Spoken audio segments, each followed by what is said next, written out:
Ол әңгімесін бастады.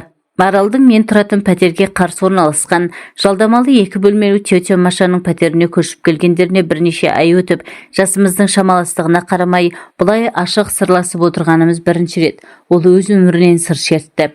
5 жыл бірге оқығанда егіз қоздай бірге жүріп, күйіп-сүйіп қосылған бекжігітпен 10 жыл бірге өмір сүріп, дүниеге 2 сәби әкелгенмен дәм түзіміз жараспай ажырасып кеттік. Бұрын ешкімді менсінбей махаббат деген адам өмірінде бір-ақ рет оянатын сезім деген ұстанымның жетегінде жүрген мен, жолым болмағаннан кейін бетім әбден қайтып қалды. Махаббат атты теңізге жұбыммен шомылуға үлкен әзірлікпен келген мен өмірдің үлкен соққысын алдым. Өмірде мен үшін бекжігіттен басқа жігіт те, еркек атаулы да болмайтындай еді. Сөйткен жұбайлық өмірмен сүргендей болса, өмірден еркексіз өтейін дегенмін. Сондықтан болар, еркек деген сөзді естісем болды, бір жабайы хайуанның атын естіп, көз алдыма қорқынышты бейнелер келетіндей. Түр басым келіскен, өз үсіме пысық әйел болған соң ба, әйтеуір үйленемін. Маған күйеуге шық, балаларың әке орнына әке болам дегендер де, я болмаса ойнап күлейік, өмір деген ертең ақ бір күндей болмай өте шығады, өкініп қаласың деп пәлсапа соғатындар да кездесті. Жұмысым банкте болғандықтан ба, жұмыстан да алдымыздан өтетін адамдардың көп еркектер еді. Қонақтық пен туған күн кештерінде немесе мейрамдағы отырыстарда біреулердің тұла бойымды бастан аяқ көзімен тітіп, еркек көзімен сынай қарағанын сезсем, сол жерден сылтау айтып, тезірек жылыстап кетіп қалуға тырысамын. Осылай балалар деп, жұмыс істеп жүргенімде күйеуіммен ажырасқаныма да зу етіп 4 жыл өте шығыпты. Жасым 35-ке толғанмен, маған 26-28-ден артық бермейді. Уақыт бәріне емші деген шын екен. Күйеуімнен көрген қорлығым ұмытыла бастады. Түн баласы азапқа түсе бастадым. Әсіресе махаббат, еркек пен әйел қатынасы туралы кітаптар оқып, телевизордан түнгі сеанстарды көрсем, төсегімде қырық аунап ұйықтай алмаймын. Өмір бойы әкеммен тұрып, оған тас қорғандай арқа сүйеп келген шешем де мені күйеусіз өліп қалатындай көріп, әйел 40 шырақты деген, бір шырағың сөнсе басқасы бар, бетіңнің әрі барда сенімді біреуді тауып ал, айналаңда жігіттер шыбында үймелеп жүр, балалар саған қол байлау болмайды, өзім бағып өсірем деп шыбынша үймелегендердің 2-шеуінің жақсы жақтарын жеткізіп, тек мен тиген жағдайда қиналмай-ақ түзеліп кететін кемшіліктерін айтып, шілекше шаға бастайды. Бір балаға зар болып жүрген дос келіншегім Қарашашта, жоқ бекзаданы күткенің жетер, жерге түссеңші, ана жынды байсымағың басыңды ешкімге қарамайтындай дуалап қойған ғой дейді. Жігіттермен әзілдесіп ашық жарқын отырамын, одан әріге бара алмаймын. Одан әріге бару үшін басты бір нәрсе жетпейді. Ең аяғы жан тәнім мен дене құрылысымды қайта жасап шығу қажет сияқты. Төсек жайлы ойласам көңілім құлазып сала береді. Менің жанымды кім түсінсін? Ең жақын адамдарым да түсінбейді деп оңашада күрсінемін. Менің де ойнап күлгім келеді. Бір рет жолым болмады деп, өзімді әйел ретінде жерлеп тастамай сүйгім келген, сүйікті болғым келген. Біреудің сүйіктісі болсам, еркек құшағында ләззат алып, оған да ләззат беріп денем балқып жатса ғой шіркін дегенмін. Күйеуімен алғаш қосылғанда ұзындығы 3 метр, ені 2 метр пәтерде уақыттың қалай өткенін білмей, жан тәніміз қосылып, бір адамға айналып, жан ләззатымен тән ләззатына тоймай, күннің қалай атып, кештің қалай батқанын білмеуші едік. Бір-бірімізге керек нәрсе екіншіміздің бойымыздан табылатын. Еркек пен әйел қатынасының әліппесі бір бөлекте, ол туралы терең әңгіме бір бөлек екен. Еркек пен әйел қатынасы туралы терең әңгіме дегеннің өзі де өмірде кездесетін нәрселердің жартысын да толық суреттеп жеткізіп бере алмайды екен. Неге біздің мектептің жоғарғы кластарында жұбайлық өмірге үйретпейді екен деймін. Кішкентайымыздан тамақ ішуге, киім киюге, үсті басымызды таза ұстауға, оқуға, жұмыс істеуге үйретеді. Ал адамға ең керек нәрсе жұбайлық өмірге, еркек пен әйел қатынасына үйретпейді. Тіпті тыйым салынған нәрсе секілді сұрасаң, біреулері әлі саған ерте десе, екіншілері ол әркімнің жеке салатын дара соқпағы дейді. Ол соқпақты әркім өзінше салады. Ол ғылым болса, оны әркім өзінше оқып үйренеді. Біреу кітаптан, біреу көшеден, біреудің айтқанынан. Оған дағдыланатындар да біреуі жабайы түріне, біреу әдемісіне, біреу ерте, біреу кеш үйренеді екен. Өз соқпағын табамын деп адасып, қателесіп жатқандар қаншама. Менің қолымда билік болса, күйеулерімен тату-тәтті тұрып жатқандарды да, 20 жастағы әйелдерді де бір бөлек, 30-дағыларын бір бөлек, 40-дағыларын бір бөлек үйретіп оқытса, тәжірибе алмасса, туындаған сұрақтарға бірге жауап берсе, берсе, көп мәселе шешілер еді. Еркек пен әйел арасындағы түсінбеушіліктер болмас еді, ажырасулар да аз болар еді. Балалар әкелері бола тұра тірі жетім атанбас еді деп ойлаймын. Көп проблема түсіністікпен, түсіне алмаудан, түсініскісі келмегендіктен туындайды емес пе? Жеңгенің, әпкенің, ененің ақыл кеңестермен шектеліп қалмау керек. Себебі бір үйдің, бір ауылдың әйелдеріне ұят көрінетін нәрсе, екінші үй мен екінші ауылдың әйелдеріне ұят емес, қалыпты жағдай болып көрінуі мүмкін. Бұл мәселеге де кеңірек бір ауыл не бір облыстың шекарасында емес, одан да кеңірек қарау керек секілді. Менің күйеуімен ажырасып кетуіме себеп, мен оны 5 жыл бойы қаншалықты сүйсем, 10 жыл бірге тұрған уақыт ішінде жақын біле келе, соншалықты жек көріп кеткенмін. Біздер кездесіп бірге қыдырып жүрген кезімізде ол маған тек жақсы жағынан көрінуге тырысқан. Мен де оны тек жақсы жағынан көруге тырысыппын. Ал екінші себеп арамызда еркек пен әйел арасындағы гармонияның, яғни үйлесімділіктің жоқтығынан да еді. Онымен төсекте әйелі болғандықтан амалсыздан жұбайлық міндетімді өтеу үшін жатамын. Ол өз қызығымен өзі болып жатқанда, мен оның бір қажет затының міндетін атқарып, ештеңеге араласпай, жұмысын қашан бітіреді екен, тез бітірсе екен деп жататымын. Кейде тезірек ұйықтап қалса екен деп, үй шаруасын істеп жүріп аламын. Бірақ ол ұйықтамайды. Оның айтуынша, артық энергияларын шығарып алмай ұйқысы келмейді екен. Одан қалса түнде де таңертең де мазалайтынын қайтерсің. Дүниеге бірінші сәбиім келгеннен кейін төсек мәселесі маған тозақ секілді көрінді. Еркек десе артынан төсек мәселесі қылтиятын білетін маған біреуді тауып алу қайдан. Еркектердің бірі жақсы көретінін, үйленгісі келетінін айтса, кейбірі мені тоқал ретінде алып, бөлек отау жасайтынын, ақшадан да басқасынан да кемдік көрмейтінімді айтып шаршады. Соңынан кейбіреуі неткен салқын әйелсің деп теріс айналса, күдер үзбеген кейбіреулері 3-4 жыл осылай тып-тыныш етегіңе намаз оқып жүресің бе деп, дені сау, өзі сұлу әйел әншейін ішкі мұңын сыртқа шығармай жазырады да деп аяушылық білдіргенде болады. Өмір, табиғат заңы өз дегенін істетеді ме, әлде өзімдей дос құрбыларымның сөз қамшы болды ма? Мен біреуді іздеуге бел шеше кірістім. Үйленемін дегендердің бірімен бірінші рет төсектес болып едім. Ертесіне ол мені меншіктеп алып, мен сені ұнатамын, төсекте де ұнайсың, үстіңе бір түсті көйлектер киіп жүр, мен көйлектеріңнің полоскасында, клеткасында ұнатпаймын деді. Менің қандай түсті көйлектерді ұнататынымды сұрағанда жоқ, оның үстіне бір түсті көйлектерін әкеліп тастағандай сөйледі. Оны осыдан кейін ұнатпайтынымды да төсекте де ұнамайтынын айтқан жоқпын, тек қош бол, енді хабарласпа дедім. Енді үйленемін дегендерді қойып, олар мені меншігіндегі заттай көретін секілді, тіпті олардың талғамымен киінуді де талап етпек. Ал мен өз басымның ерікті болғанын қалаймын. Ойнап күлейік дейтіндерді көрейік дедім. Олардың бірі әбекең, ресторанға барамыз, әдемі киініп отыр, алып кетемін деген соң барымды киіп шыққанда ол нағыз қыз жібектің өзі болыпсың ғой деп ризашылығын жасыра алмаған.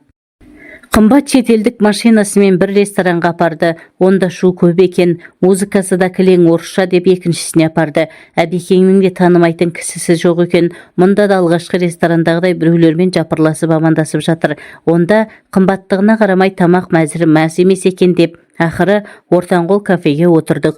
Бірнеше жұма онымен дружит етіп жүріп төсектес болғанда, 40-қа толмаған кәсіпкер жігітке сезім де әйел де керек емес, тек сұлуын ақ сүйері не екінші әйелі бар деген атақ қана керек екенін түсініп, онымен де бір жола қоштастым. Шыбынша үймелегендердің ішіндегі екеуінен көңілім қалған үшінші бойдағы ажырасқан еркектен мен не үшін керекпін? Байы жоқ әйел болған соң коллекция үшін керекпін бе деп төтесінен сұрадым. Ол да жігіт екен, мәймен көлемей бірден тура жауабынан шалқамнан сөз жаздадым. Мен секстің әр түрімен айналысқым келеді. Видеолардан көргендерді істеп көрсем деймін. Еркек пен әйел төсекте бір-бірінің қалаған істеуге әзір болса ғана төсек қатынасының мәні ашылады деді. Мен мұндай пікірге келіспейтіндіктен эксперименттерге бара алмайтынымды білдірдім. Еркек пен әйелді төсек қатынасын апаратын жол меніңше өз-өзінен еш әрсірліксіз оянған сезімнен кейін табиғи түрде пайда болуы керек сияқты. Сөйтіп аз уақыт ішінде үш еркектің атын сызып тастап, жақсы еркектер әйелдерінің қасында ешкімге қажеті жоқ, жаман еркектің маған да қажеті жоқ деп өзімнің интимдік өміріме мораторий жариялап, алаңсыз тірлігіме кірістім. Тіпті еркек, жігіт дегенді бойымнан да ойымнан да өшірген секілдедім. Енді тек бар ойым жұмыста болады, карьера жасаймын деп бекіндім. Бірақ бәрі Құдайдың қолында деген рас екен.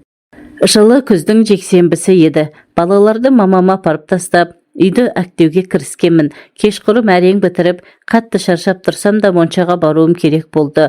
Оның кешкі сағат 10-ға дейін істейтінін білемін. Әрі үйден алыс болмаған соң, әрі кір денеме таза киімін киемін бе деп, сол кір киіммен бара салдым. Үстімде әктен ағал-жағал болған кофта, төменгі жағымда трико шалбар, басымда кепештеп байлаған көнетоз ақ орамал. Моншаға келіп, ентігіп ішке енсем, кезекте бірталай адам отыр екен. Моншаның бірнеше жеке кабиналы душы бар. Соған билет алып, мен де бос орынға жайғастым. Қарсы бетте 4-5 еркек кезекте отыр. Үстімдегі лас киіммен ыңғайсызданып төмен қарап отырсам да, біреудің мені бақылап отырған көзқарасын сездім. Неге екенін қайдам, сірә лас киімнен ұялған болуым керек. Бұл не қылған адам деп басымды көтеріп қарауға да батылым жетпеді. Ішімнен өзіме ренжіп, әншейінде аттылыға, жол жаяуға сөз бермейтін өжеттігім қайда кеткен деймін. Кезегім келгенде ешкімге көз салмастан душқа кіріп кеттім. Рахаттанып душқа тиесілі 45 минут шомылып, шашымды сәл кептіріп, есік алдына шықсам, түн тастай қараңғы екен. Кісі аяғы басылған көше қорқынышты. Көзімді қараңғыға сәл үйретіп алып, бір аялдамада жердегі үйіме асықтым. Қатты шаршағандықтан ба, әлде көше асфальтының ойдым-ойдым жерігін әліме бір кезде сол аяғым кілт етіп оңбай құлап түстім. Көзімнен жас аршып кетті. Қараңғыда ешкім көрмеді деп қуансам да, екінші жағынан тұра алмағаным жақсы емес еді. 1-2 минутта басыма сан түрлі ойлар келді. Ешкім білмей жатып қалсам қайтемін, біреулер ұрынса қайтемін деп уайымдадым. Бар күшімді жинап тұра беріп едім, жан даусым шығып кетті. Осыдан соң жақын жердегі аялдамадан біреудің сұлбасын маған қарай бет алғанын байқадым. Бойымды қорқыныш биледі. Жақындай бере тартып келе жатқан темекісін аяғымен басып өшірді. Өзімше намыстанып түк болмағандай бір аяғыма бар күшімді салып тұра беріп едім. Қозғалмаңыз деген ақырым болса да нық әмірлі дауыс естілді. Не ойларымды білмей, айналамды қолыммен сипалап тас іздедім. Не болса да қорғанып бақпақпын. Жақындаған ол менің ойымды түсінгендей, қорықпаңыз, сол аяғыңыз ғой, қане, оған күш салмай салып тұрып көріңізші деп мені демеп тұрғыза бастады. Бүкіл жан дүниеммен оның бет жүзін көрмесем де, бұл адамның моншадағы кезекте мені көзіммен бағып сынай қарап отырған еркек екенін сездім. Қалай қолтығымнан демесе де, менің жүре алмайтыныма көзі жетті ғой деймін. Тұратын жерімді сұрап алып, қол дорбасын маған ұстатып, мойнымнан мықтап ұстап ал деді де көтеріп алды. Өзімді ет жеңді болмасам да, біраз салмағым бар деп есептейтін мен, басқа шара жоқтықтан ба, әлде маған бейтаныс жанның аяқ астынан келген қамқорлығын адыма айтқан не кетпедім. Ол алқына дем алып адымдап жүріп келеді. Өз ойларыммен алысып келе жатқанымда, енді қалай қарай жүреміз деген дауыс естілді. Дауысы бар ғой, ондай дауыс естісең, айналаңның бәрінде бей-жай мамыражай тірлік орнай қалғандай әсер етеді. Адамның даусының соншалықты әсер ететінін бірінші рет көріп тұрмын. Бір аялдамадай жерге көтеріліп келген адамның алдында енді мен ыңғайсыздандым. Үйге кіріңіз, шай ішіп кетіңіз деп бір жағынан, аурудан бір жағы, ол сөздерді әншейін тек бергі жағымнан сыпайылық сақтап айтқаным үшін өзімнен өзім ұялып зорлана күлімсіредім. Ішімнен қайдағы шай деймін. Үй іші астан кестең, мұрын жарған әкесі маған ұнағанымен оған ұнамауы мүмкін. Бойым бейтаныс жанға үйренейін деді ме, енді мен оған зер сала қарадым. 43-45-тегі бойы еңгезердей тіпті еркек. Көздер адамға бір түрлі мұңды қарайды. Көз қарасы адамды тереңіне тартып әкететіндей. Тек бетінің көлемді жерін ала орналасқан, мұрны да өзіне жарасымды. Істеген жақсылығы үшін рахмет айтып, ақша немесе бір шөлмек арақ ұстатып, үйден шығарып салу керек деп ойладым. Менің жалғыз екенімді білсе, кетпей отырып алса қайтемін.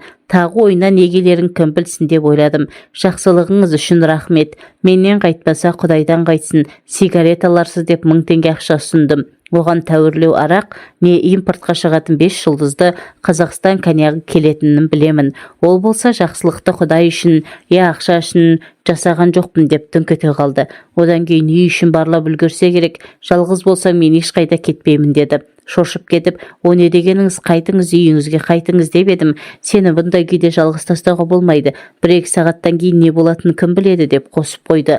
Менің бір әкем бе, ағам ба секілді өзі. Аты дос бол екен. Қорықсам да сыр бермеуге тырыстым. Қозғала алмай отырмын. Менің айтуыммен ол залдағы диванға өзіне төсек салып, маған балалардың бөлмесіне салып берді. Еңбектеп жүріп, жастық астына үйдегі ең үлкен өткір пышақты жасырдым. Сол күні ол таң атқанша қасымда болды. Өзі ештеңе сұраған жоқ. Менің сұрақтарыма қысқаша жауап берді. Бірақ өзінің жеке басы мен жанұясы туралы ештеңе айтпады. Менің қарсылығыма қарамай, аяғыма камфор майын өз қолымен жағып берді. Сіңірі созылған ғой, 2-3 күн қозғалмай ештеңе етпейді. Бірақ рентгенге түсіп, тексеру артық етпейді деді. Мені таңдандырғаны оның маған әйел деп қарамағаны еді. Оған мен сәл пәл ренжіп те қалғандай болдым. Иә ағам, иә інім секілді. Таң атқанша қасымда туысымдай отырып шықты да, таңертең көршімді шақырып беріп, сау бол, енді құлама деп жай ғана шығып кетті. Ішімнен импотент деп ойладым. Сол себепті маған қауіпсіз көрінді. Кетіп бара жатқан оның артынан келіп тұрыңыз деп айғайлап үлгердім. Маған кездескен не, мен білетін еркектермен салыстырғанда өзіме сол импотент деген теңеуім дұрыс секілді болды. Менің есімде оның мұңды көзқарасы мен бөтен бір көрген әйел жақын туысына жасағандай жақсылығы ғана қалды. Иә, сосын шамасы 4-5 аялдамадай жерде тұратынын айтқан есімде. Арада бірнеше айдай уақыт өтті. Балаларымды мамама апарып дос қызымның туған күніне барғалы жатқанмын. Бұл уақытта тағы да бір шыбынжай мерегеннің атын сызып үлгердім. Есік қоңырауы қағылғанға ашсам, моншадағы танысым дос бол екен. Жұмыс бабымен ұзақ уақыт іссапарда болыпты. Аяқ астынан батылданып туған күнге бірге барайық дедім. Жанұясы туралы ештеңе айтпаса да, әлде бір ішкі түйсік арқылы әйелсіз тұратын сезгенмін. Оның үстіне істеген жақсылығы да менің тарапымнан өтеусіз қалған. Бармаймын, аяғың жазылды ма, мүмкін бір жерге барып отырармыз дегем. Тек жағдайыңды білейін деп келдім деп қайтуға жиналды. Мен аяқ астынан не шайтан түрткенін білмеймін.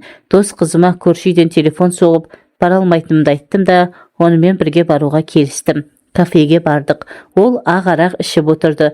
Мен өзіме қызу 11-12 градустан аспайтын қызыл қою тәтті шие шарабын алдырдым. Әр нәрсені бір айтып көңілді отырдық. Одан үйге келіп шай іштік, музыка қойып биледік. Маған онымен бірге болу ұнайтын секілді. Бір кезде ол: «Марал, бір жерге барып демалайық» деді. Демалайық дегенді қалай түсінуге болады? Демалып отырған жоқпыз ба деп ұсынысына сұрақпен жауап бердім.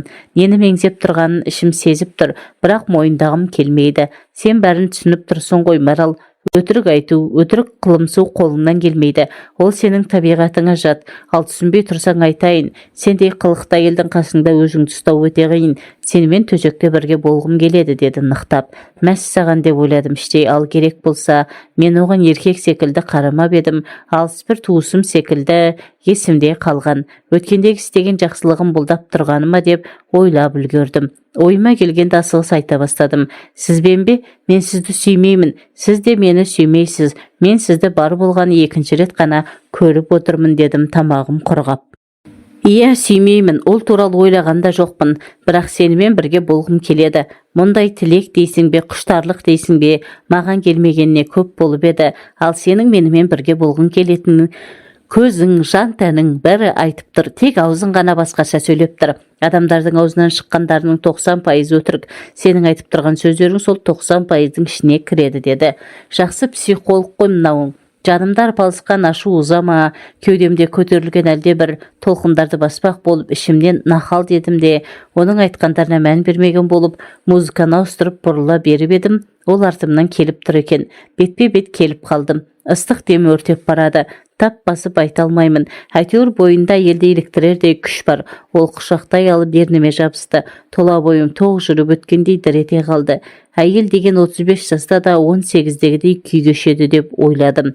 Аздан кейін ыстық пеш қасында отырғандай сезініп көздерім жұмылып, аяқтарым басудан қалып, буындарымның былқ-сылқ етіп, арқымнан шығып бара жатқанынан аңғардым. Екеуміз де бір-бірімізді сүймейміз. Сонда қалай төсекте бірге болмақшымыз деген ой санамды жаулап алды. Алдындағы еркектер ең болмағанда мені сүйетін секілдеді. Оларын біреу ұзақ, біреу қысқа уақыт сездіріп жүретін. Ал мынау болса тасбөбімнен түсіргендей сүймеймін. Ол туралы ойлағанда жоқпын дейді ғой. Ал керек болса, секстің еркек пен әйелдің арасындағы ең болмағанда бір жақты сезімнің соңғы шегі деп есептейтін маған бұл қылықтарымыз өте ерсі көрінгенмен, маған неге жағып бара жатқанын білмеймін. Жан тәніме билігімді жүргізуден де қалып бара жатқан соң, мейлі Құдай бір өзі кешірсін деп, бір көптен аңсаған ләззаттың құшағына батып бара жаттым. Ол мені соғыссыз алған жауындай, сол жеңісінің церемониясын ұзаққа созғысы келгендей аялай аймалаған күйі сүйе берді. Соршы дегендей тілінде тықпаламай, не кейбір еркектердей жұлып алардай сормай, еркін әдемі жұмсақ сүйеді екен. Мен бір би білмейтін жас биші секілдімін, ал ол әдемі бір бидің бар қыр-сырын жетік білетін мұғалім секілді. Өзіне тән махаббат би алаңына жоқ екеуміз де бір-бірімізді сүймесек, қандай махаббат болушы еді? Секс дейміз бе әйтеуір, еркек пен әйел арасындағы қатынастың биік алаңында мені дөңгелетіп бара жатты. Бір қатты сусап келіп мөлдір бұлақтан құныға су ішіп жатқандаймын. Бір мөлдір бұлақтың зәмзәмін құныға жұтудамын. Айналам дөңгеленген ғажап дүние, көгілдір жасыл сәулелерге толы. Мені тереңіне тартып барады. Есімді сәл жиған сәтте неғып мені шешіндірмейді, әлде өзім бастап шешінуім керек пе деген ой жылт етті. Марал жүр кейін кеттік деген сөзді естігенде шын дүниеге қайта оралдым. Ол ентігіп тұр, шаштары қобырап кеткен, мұңды көздері тұнжырай қарамай жалт-жұлт етеді. Осыдан 5 әлде 10 минут әлде жарты сағат бұрын дос бол емес басқаша күйге түскен. Оның бойынан 25-тегі жігіттің екпіні де, өз күшіне сенімділігі мен өз ісіне деген мығымдылық та, мені көздерімен ішіп жеген еркектік құштарлық та, атмосфераны жайлап алған жанасқан нәрсесін ертіп жіберердей қызулық та бар, және көздерінен бір іштей арпалыстың отын да шалып қалдым. Неге басқа жерде дедім, оның құшағынан ажырағым келмей. Мен шалбар киіп жүрген еркек емеспін бе? Сені төсекке шақырған мен. Сондықтан иә менің үйіме, иә қонақ үйге барамыз. Жоқ, осы жерде маған сенен басқа еш нәрсенің де ешкімнің де керегі жоқ дедім. Ұйқылы ояу жандай. 1 минутта жаңағыдай ләззатты шақтан ажырағым келіп тұрған жоқ. Менің ернім оның еріндерін өзі іздеп тапты. 35-ке келгенше еркекті өз бастамаммен сүйгенім осы шығар. Ал қолдары ақылдың тыйым салғанына қарамай, оның көйлегінің түймелерін ағыта бастады. Оның қай кезде астымызға көрпе төсегенін қайда, мені аймалауын жалғастырып шешіндіре бастағанда, ішімде арпалысып жатқан екі сезімнің бірі жеңіп, әлсіз қарсылығымды да қойып, оның әрекеттерін үнсіз қоштаумен болдым. Денем жанып күйіп бір белгісіз әлемге тап болғандаймын.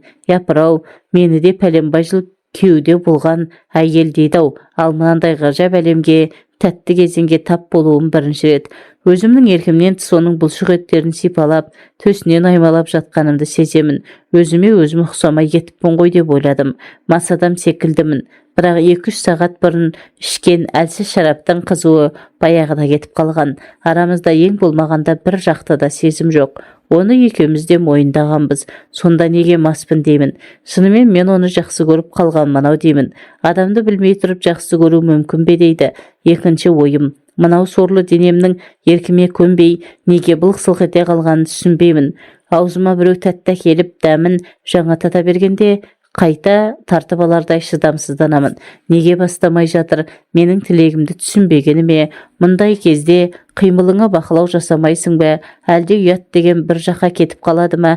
Әлде табиғат заңының алдында адамдар әлсіздігін мойындайды ма? Менің қолдарым еріксіз оның денесін сипалай бастады. Менің қолдарыма бүкіл жан тәнім ғана емес, бүкіл табиғат, айналамдағы қызылды жасылды ұшқындар мені өртеп, жалынға орап талықсытып жатқан әлде бір күш барлығы қосыла менің қолдарым әмір еткендей. Оның бәрі күші сыртына шығып тұрған, мүшесімен сезімге мас болғанымды күтіп тұрғандай. Төсекті аңсаған тәніме жақындап бірер секундтардан кейін екеуміз бір адамға айналып кеттік.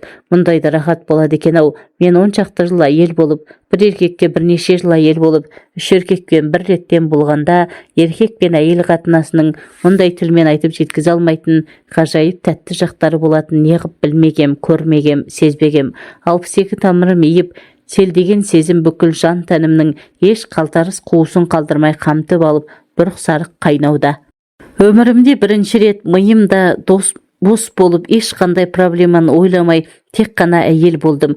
Ол екеуміз ғажайып бір әлемде жүргендейміз.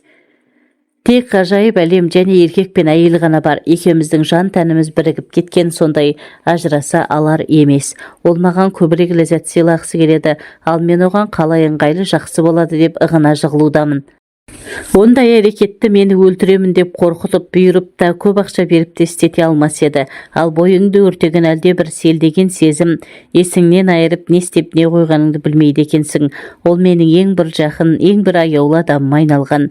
Есім кіреслі шығасылы, көздерімді ашуға шамам жеткен кезде оның жіпсіген маңдайына, кең кеудесіне, спортпен айналысқанның әлде айналысатынның куәсіндей бұлтылдаған бұлшық еттеріне, шырайланып күлімсіреген жүзі мен жұмулы көздеріне көзім түседі.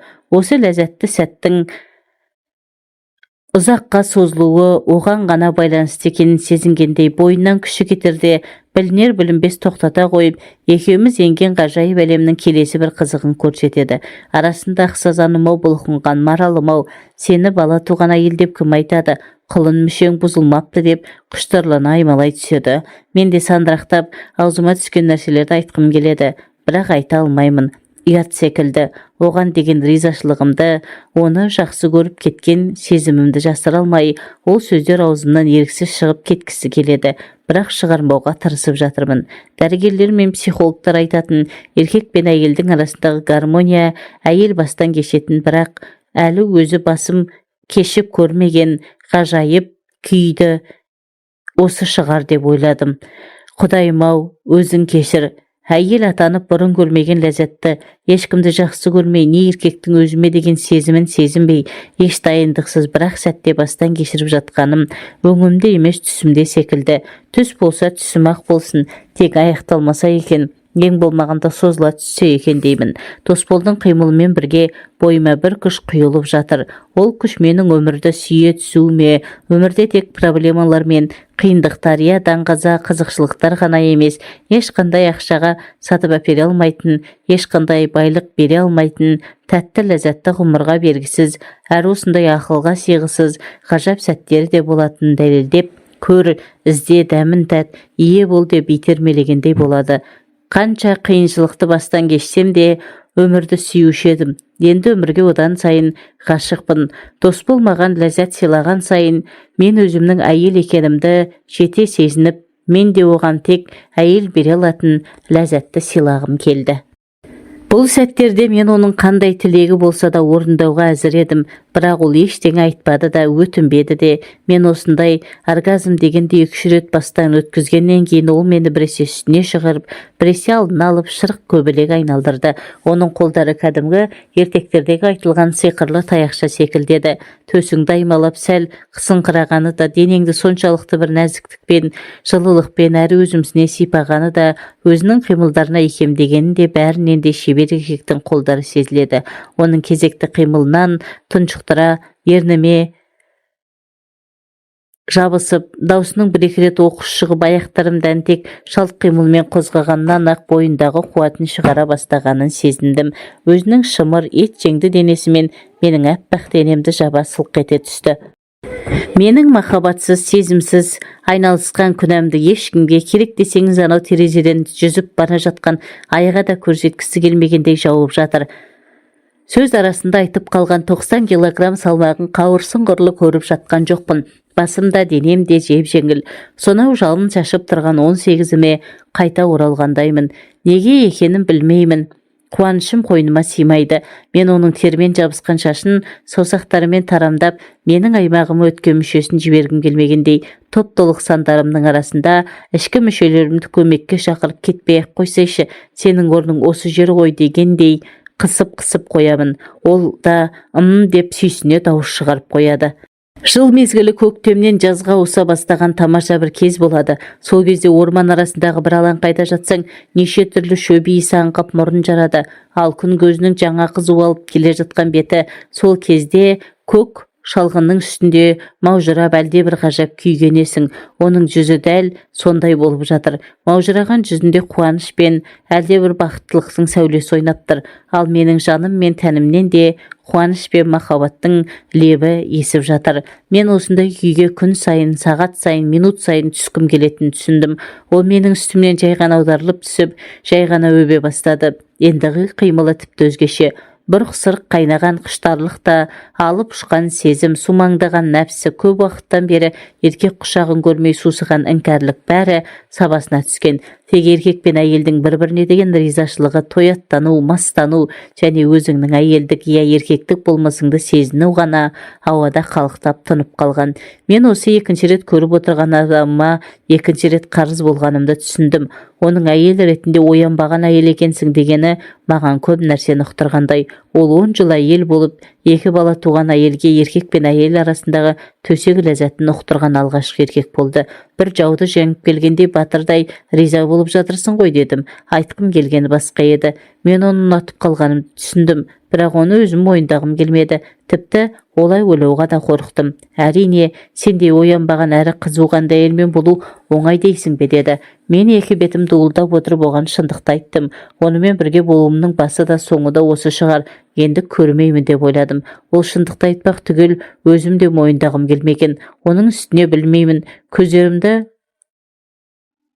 алақанымен басып, баяу бастағаным есімде. Мен сенімен бүгін төсекте алғаш рет болсам да, бұл түннің ләззаты бірнеше айларға, мүмкін жылдарға жететінін білемін. Мен мұндай күйде ешқашан кешкен емеспін. Күйеуім мен де басқалармен де. Осы жерде артық ашық кеткенімді біліп мүдіріп қалдым. Сенің не сиқырың бар, өзімді де түсіне алар емеспін. Бұрын төсек қатынасын тек еркектерге арналған нәрсе деп ұғатын едім. Енді басқаша екенін білдім. Қарамашы ұяламын деп, оның кеудемде жатқан басын құшақтап, шаштарын ұйпалақтаумен болдым. Ол мені құша түсіп, сенің жан тәніңнің құпия кілтін тапқаным ғой деп бауырына баса түсті. Біраздан соң екеуміз ғажайып дүниенің құшағына қайта ендік. Ол менің құшағымда ма әлде, мен оның құшағындамын ба, әйтеуір құшақтасып жатып, тәтті ұйқыға кетіппіз. Ертеңіне ұйқыдан тұрғанда оның менің көздерімдегі мен іздеген еркек сенсің деген тұнып қалған сырды оқымасын деп көздерімді алып қашып, оған тіке қарамауға тырыстым. 2 рет көре сала құшағына құлағаным, махаббатсыз, сезімсіз айналысып, енді оған деген сезімімді жасыра алмай үздіге қарап тұрсам, ұят-ай, масқара ғой, не деген жеңілтек әйел еді демей ме, ештеңе сездірмей, салқын қоштасып қаламын деп ойладым. Ал өзім бүгін үйленейік десе де, жалаң аяқ қол ұстасып кетейік десе де әзір едім. Шіркін-ай, артымнан жылдап жүгірген анау шыбын жаймелегендердің бірі неге ол емес деп қапаландым. Ол тұрып, киініп, жуынып келіп, шашымнан сипап отырды. Марал, сен мені кешір деді, даусы тұтыға шығып. Ол маған бір үкім, бірге өткізген түніміздің ләззатын бұзатындай, бір нәрсе айтқалы тұрғандай, бойымды қорқыныш биледі. Ондай тәтті шақ неге тез өтеді деп ойлағанша болған жоқ. Оның даусы алыстап барып талып естілді. Мен өзіме ешбір әйелді жақсы көрмеуге, сүймеуге уәде бергенмін. Керек десе әйел біткеннен кек алуға бекінген едім. Менің жүрегімде жара бар, жас жара, қаны әлі сорғалап тұр. Мен сүйген әйел мені 20 жыл бойы алдап келіпті. Пәк қыз болып шықпаса да, оны кешіріп, үлкен жүрекпен, селдеген сезіммен сүйіп едім.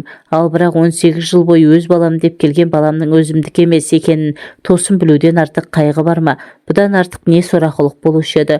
Бұл әйелдер тарапынан болатын ең ауыр қылмыс емес пе? Баламның ауыр операциядан шыққанына қарамай ештеңе түсіндірмей үйден шығып жүре бердім. Сол кеткеннен мол кеттім. Әйелім бәрін түсінді, ештеңе демеді. Баламның менікі емес екені сол операция кезінде анықталған. Бала қанының группасы менің де әйелімнің де группасымен сәйкес емес. Менде қазірде бейтаныс адамды бір көргеннен қандай адам екенін танитын қасиет пайда болған. Сен таза, мөлдір бұлақ секілдісің. Сенің жаныңды жаралағым келмейді. Қош бол. Сенімен қоштаспасам, сені сүйіп қалуым мүмкін. Маған уақыт керек. Мен сенен емес, үлкен сезімнен қашып барамын. Мен енді ешкімді сүйгім де, жүрегім мен жанымды қинағым да келмейді. Қош. Ол есікті жаппастан шығып кете берді. Артына тұра жүгіргім келген, ойыма келген әлдебір нәрселерді айтқым келген, қасымда қал дегім келген, саған маңдайы торсықтай ұл туып беремін дегім келген. Қиын сәттерде оның мойнына асылып, қорғанышым барын сезініп, құшағында тұрып, шағынып, жылап алғым келген, қуаныштарымен бөліскім келген. Ол жұмыстан келгенде анамның үйренгенің өзіңе жақсы, істегенің бізге жақсы деп үйреткен тамақ түрлерін алдына қойғым келген. Соңғы кезде қойып кеткен, қасы көзімді сәл бояп әдемі иіс су жағып, қасында жайнап жүргім келген. бірақ оның бірін де айта алмадым. Әлде айтқым келмеді, әлде тыңдайтынына сенімді болмадым. Ол кетісімен есікті жауып, неге екенін білмеймін, қатты жылап қала бердім. Еркектердің өздері түгіл көлеңкелерін де көргім келмейді, аттарын да естігім келмейді. Мен дос болды бір жерден шыға келеді ме деп әлі күнге күтіп жүрмін. Моншаға барған сайын оның көзқарасын іздеймін. Қиналған сәттерімде де оны іздеймін. Қол ұшын созып бір қалтарыстан шыға келетіндей, түндерде де кірпіктерім айқаспай, тек соның құшағын аңсаймын. Балаларымның әкесі де сол болса деймін. Айлар өтіп жатыр, одан күдерімді үзгім келеді. Өзіме өзім күн сайын есеп бергенде, біз махаббатсыз тек төсекпен айналыстық деп жұбатпақ боламын. Сол түннен бері кеудемде пайда болған жалынды өшіре алмай, өзіме өзім ызаланамын. Бірақ бір нәрсені анық сездім. Маған одан басқа ешкім де керек емес. Шыбынша үймелегендермен болмақ түгілі, сынамақ түгілі аттарын да естігім келмейді. Дос болдың бір келетінін жан дүниеммен сезіп, әр күнімді үмітпен қарсы алып жүрмін. Келмесе іздеймін. Оны табуға белімді бекем буғанмын. Ол 4-5 аялдама жерде тұрамын деген білдірмей кездейсоқ кездескен боламын. Оны сүйетінімді қалай да ретін тауып білдіремін. Сүйетінін айту тек жігіттерге ғана тән бе? Оны айтуға тек еркектер ғана құқылы ма? Сүйетініңді білдіру қылмыс емес қой.